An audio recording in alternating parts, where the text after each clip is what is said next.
Watch out, Las Palmas. Binaha na ang lugar natin, guys.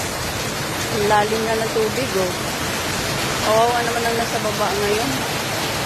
Sa phase 7, wala na sigurado. Ang lalim na doon.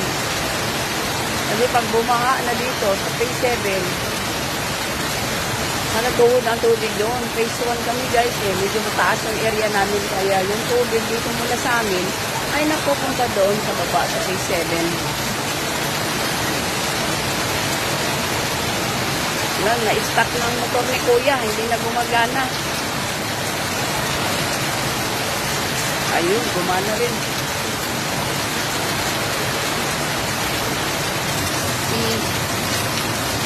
Grabe.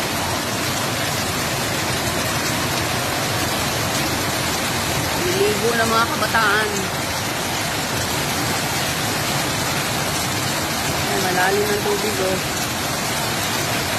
Yan, parang dagat na sa kalsada. Ang lakas ng hangin at ulan. Yan, doon sa kabila, oh. Kabilang sa harap pa ng bahay. Malapit lang papasok yung tubig sa bahay nila.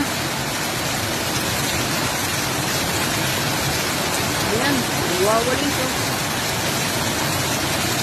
Makyat na sa gap.